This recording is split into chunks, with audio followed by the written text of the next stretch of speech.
সবাইকে good morning. আজকে আমরা একটা ভীষণ ইম্পর্টেন্ট টপিক নিয়ে আলোচনা করব।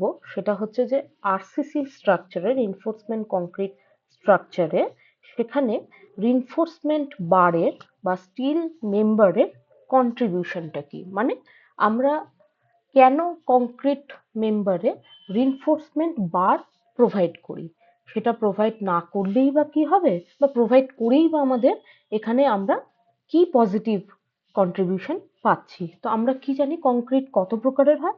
একটা হয় প্লেন কংক্রিট, একটা হয় রিইনফোর্স কংক্রিট, আর এক ধরনের কংক্রিট হয় সেটা হচ্ছে স্পেশাল কংক্রিট। স্পেশাল কংক্রিটটা কি? স্পেশাল কংক্রিটটা আমরা বিভিন্ন রকমের অ্যাডমিক্সার ইউজ করে সেটাকে একটা স্পেশাল মেম্বার হিসেবে ইউটিলাইজ করি।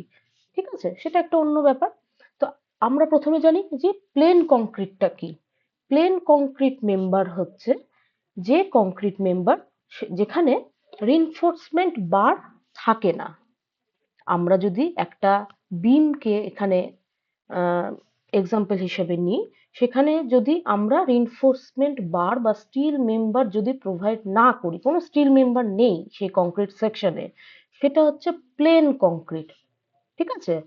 আর রিইনফোর্সমেন্ট কংক্রিট হচ্ছে রিইনফোর্সমেন্ট কংক্রিট মেম্বারে আমরা রিইনফোর্সমেন্ট বার প্রোভাইড করছি। ঠিক দেখো, ওপরের ছবিটা হচ্ছে প্লেন কংক্রিটের ছবি, নিচের ছবিটা হচ্ছে রিইনফোর্সমেন্ট কংক্রিটের ছবি, যেখানে কিনা দেখা যাচ্ছে যে একটা রিইনফোর্সমেন্ট বার আমরা প্রোভাইড করেছি। এবার হচ্ছে বিমের আমরা কি জানি, দুটো সেকশন থাকে, দুটো জোন থাকে মেনলি। ওপরটা হচ্ছে কম্প্রেশন জোন, নিচে হচ্ছে তোমার টেনসাইল টেনশন জোন। ওকে, ওপরটা হচ্ছে কম্প্রেশন জোন, নিচেরটা হচ্ছে টেনশন জোন। এবার আমরা কি জানি যে কংক্রিট হচ্ছে একটা ব্রিটেল মেটেরিয়াল। ব্রিটেল মেটেরিয়ালের নেচার কি? ব্রিটেল মেটেরিয়াল কোনো রকম টেনশন নিতে পারে না, ও টেনশন জোনে উইক। বিম একটা কম্পোজিট মেটেরিয়াল যে কিনা ব্রিটেল, এবং সে কিনা কোনো রকম টেনশন জোনে লোড নিতে পারে না, ও টেনশন মেম্বার হিসেবে খুবই উইক। ঠিক উল্টোটা হচ্ছে রিইনফোর্সমেন্ট বার। রিইনফোর্সমেন্ট বার হচ্ছে কম্প্রেসিভ টেনশন নিতে পারে না, ও টেনশন মেম্বার হিসেবে খুবই ভালো, ও টেনশন ফোর্স নিতে পারে, টেনসাইল ফোর্স নিতে পারে। যে কারণে এবার হচ্ছে যেহেতু বিম হচ্ছে কংক্রিট মেম্বার হচ্ছে একটা ব্রিটেল মেটেরিয়াল, আর ঠিক উল্টো হচ্ছে তোমার রিইনফোর্সমেন্ট বার। রিইনফোর্সমেন্ট বার হচ্ছে একটা ডাকটাইল মেটেরিয়াল। ডাকটাইল মেটেরিয়ালের নেচার কি? ডাকটাইল মেটেরিয়াল হচ্ছে যে কিনা টেনসাইল ফোর্স নিতে পারে। ঠিক আছে, এবার হচ্ছে ব্যাপারটা, যেহেতু বিম টেনশন জোনে খুব উইক, সে কারণে আমরা বিমের টেনশন জোন বরাবর, দেখো এই ছবিটার সেকেন্ড ছবিটাতে দেখা যাচ্ছে যে টেনশন জোনে আমরা করলাম কি, যেহেতু ও টেনশন নিতে পারে না, কোনো রকম টেনসাইল ফোর্স যেহেতু নিতে পারে না, তাই আমরা বিমের টেনশন জোনে, ওপরটা হচ্ছে কম্প্রেসিভ জোন, কম্প্রেশন জোন, বিমের ওপরটা হচ্ছে কম্প্রেশন জোন, নিচের পোর্শনটা বটম পোর্শনটা হচ্ছে টেনশন জোন। সেখানে আমরা করলাম কি, যেহেতু রিইনফোর্সমেন্ট বার একটা ডাকটাইল মেটেরিয়াল ও টেনশন মেম্বার হিসেবে খুবই ভালো, তাই সায়েন্টিস্টরা করলো কি, যে রিইনফোর্সমেন্ট বারকে কংক্রিটের টেনশন জোনে প্রোভাইড করে দিল। টেনশন জোনে প্রোভাইড করার ফলে কি হলো, এবার যদি ওর মধ্যে লোড অ্যাপ্লাই করা হয়, ধরো এই বিমটা, আগে দেখো ছবিটা, যে বিমটার মধ্যে কোনো রকম রিইনফোর্সমেন্ট বার না থাকার কারণে যখনই ওর মধ্যে তুমি লোড অ্যাপ্লাই করলে, দেখো লোড অ্যাপ্লাই করছে, কনসেন্ট্রেটেড ফোর্স অ্যাপ্লাই করছে, তার ফলে হলো কি, বিমের মধ্যে ক্র্যাক জেনারেট হয়ে গেল। ক্র্যাক জেনারেটটা কিভাবে হচ্ছে? ক্র্যাক জেনারেটরটা দেখো জেনারেট হচ্ছে বিমের টেনশন জোন থেকে। ক্র্যাক জেনারেট স্টার্ট হচ্ছে যেহেতু ও টেনশন মেম্বার হিসাবে ভালো নয়, ও হচ্ছে তোমার ব্রিটেল মেটেরিয়াল, ও কম্প্রেসিভ ফোর্স নিতে পারে কিন্তু টেনশন নিতে পারে না। সে কারণে দেখো এখানে একটা ক্র্যাক জেনারেট হচ্ছে, কোথা থেকে হচ্ছে? টেনশন জোন থেকে হচ্ছে। ঠিক আছে, সেই কারণেই আমরা বিমে টেনশন জোনে রিইনফোর্সমেন্ট বার প্রোভাইড করলাম। তার ফলে হলো কি, তার ফলে হলো এই যে থার্ড ছবিটা দেখো, যখনই আমরা ডাকটাইল মেটেরিয়াল অ্যাপ্লাই করলাম, ডাকটাইল মেটেরিয়াল এখানে কাকে বলা হচ্ছে? রিইনফোর্সমেন্ট বারকে বলা হচ্ছে।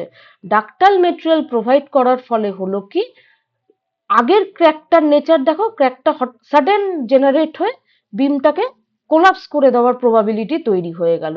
কিন্তু যখনই আমরা রিনফোর্সমেন্ট বার প্রোভাইড করে দিলাম, এই ক্র্যাক জেনারেট হওয়ার যে প্রবাবিলিটিটা ধীরে ধীরে জেনারেট হবে। ক্র্যাক জেনারেট হবে, কিন্তু আগের মতন ম্যাসিভ নয়।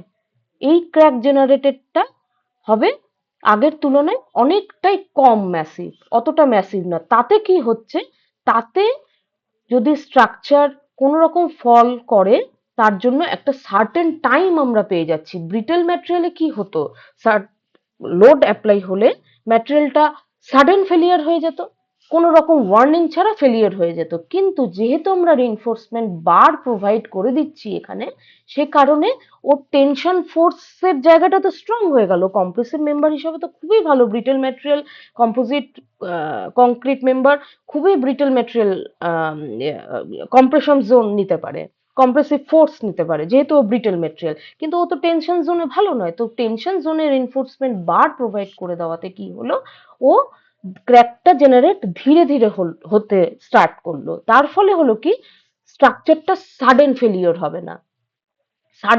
হবে না। ও কি করবে, ধীরে ধীরে ক্র্যাক জেনারেট হবে, ও ওয়ার্নিং দেওয়ার একটা টাইম পেয়ে গেল। এবার যদি সেই স্ট্রাকচারের আন্ডারে কোনো লিভিং লিভিং মানে কি বলবো, মানুষ বা কেউ যদি থাকে, বা কোনো রকম সেই স্ট্রাকচারের আন্ডারে যদি কোনো ফ্যামিলি থাকে, তাহলে কি হবে, সে একটা ওয়ার্নিং পাবে, একটা টাইম পিরিয়ড পাবে।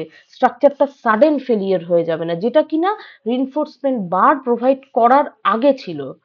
সেটা রিইনফোর্সমেন্ট বার প্রোভাইড করার ফলে হলো কি, ও একটা সার্টেন টাইম তোমাকে বা অ্যালার্ম তোমাকে দেবে যে না, টাইম আছে এখন। আমরা স্ট্রাকচার থেকে বেরিয়ে গেলে আমাদের কিন্তু কোনো রকম হ্যাজার্ডাস অ্যাটমসফিয়ারের মধ্যে বা কোনো ক্ষয়ক্ষতির মধ্যে পড়ে যেতে হবে না। ঠিক আছে? তো এই কারণেই আমরা এই টেনশন জোনে আমরা রিইনফোর্সমেন্ট বার প্রোভাইড করি। তার একটাই কারণ, যেহেতু কংক্রিট হচ্ছে একটা ব্রিটেল ম্যাটেরিয়াল কি বললাম, ও কম্প্রেসিভ ফোর্স নিতে পারে কিন্তু টেনশন নিতে পারে না।